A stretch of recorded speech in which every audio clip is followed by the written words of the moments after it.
Depending on the circumstances, a major anniversary can put you in any number of moods.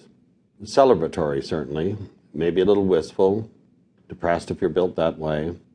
But in an age when nothing seems to last, not convictions, not even cities, a centennial like the one Vanity Fair celebrates this year makes me marvel at the simple fact of longevity. Over the past years, we've been putting together a volume representing the magazine's first century. It's called Vanity Fair, 100 Years from the Jazz Age to Our Age. David Friend, Lenora Jane Estes, and I have spent a lot of time leafing through old issues. From the first one in 1913, when the magazine came into being as Dress and Vanity Fair, up to the hiatus that began in 1936, and then from the magazine's revival under S.I. Newhouse Jr. in 1983 up to the present. This is one of those chores that wasn't a chore at all, more like a safari with no precise destination, distractions everywhere you look, and an ever-changing constellation of boon companions, from Robert Benchley, Robert E. Sherwood, and Dorothy Parker, to Brian Burrow, Dominic Dunn, and Christopher Hitchens, with Edward Steichen and Annie Leibovitz tagging along to take the pictures. Dipping in and out of these many issues, more than 600 from start to finish, we jotted down sentences that caught our attention. The United States has reached a financial crisis which may easily assume the proportions of a panic. I'd like to know why acrobatic dancers wear a perpetual grin. What have they got to be happy about? New York is like a young girl, eager, healthy, vivacious, and still full of illusions. Why are men, taken on average and as a whole, funnier than women? Well, for one thing, they had damn well better be.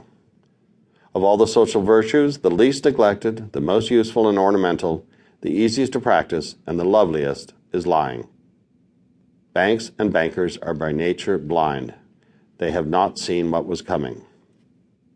A love affair is not a love affair if the whole world knows about it. The more hollow a play is, the more does the public run to it. Drugs kill. Nonetheless, I was born to smoke opium. More precisely, I was born to smoke opium in an opium den. Nudity on the stage serves the very aim which the censors profess to be their own, the supreme anaphrodisiac. The mind of the American has no middle distance. He is either star-eyed and idealistic about a dim future, or else he is deadly practical and very efficient about some necessary job. In terms of subject matter, those quotations are all over the lot. No surprise in a magazine with the Catholic range of Vanity Fair, which has always covered life and letters, finance and crime, stage and screen, music and art, design and fashion, politics and world affairs. But here's the surprising thing. It's hard to tell which decade each of these quotations is from.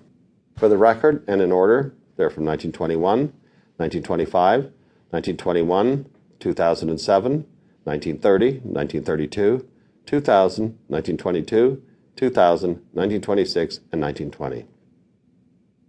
One notices a tone, a style of writing, a form of humor, and a stance towards the culture that have over the course of a long and tumultuous century remained not only constant, but also fresh. That isn't the case with all magazines, even venerable ones. The age spots darken, the gums recede, you pick up any issue of Vanity Fair from any year, and you feel as if you've resumed a conversation that was interrupted just a few moments before. Over the years, the only part of the magazine that dates itself quickly is the advertising, and in most cases, the ads age in the most charming ways, and almost always hark back to a simpler time. Satchel Paige famously asked, "How old would you be if you didn't know how old you were?" About Vanity Fair, I'd say this: whatever age we are is the age we've always been. Vanity Fair was shaped by the moment of its birth. What historians call the long 19th century, from the French Revolution to the First World War, was coming to an end. That sense of a vanishing status quo, of a complacent and brocaded civilization at its twilight hour, hangs over terms like Belle Epoque and Edwardian. On both sides of the Atlantic, something new is happening. A self-conscious break with the dusty past that upended politics, culture, society, and the way both swells and ordinary people live their lives. It was the birth of the new. Igor Stravinsky's Le Sacre du Printemps, produced by Diaghilev and choreographed and danced by Nijinsky, caused a near riot at its premiere in Paris in 1913. That same year brought the appearance in Germany of Sigmund Freud's Totem and Taboo. In New York, the audacious Armory show introduced America to the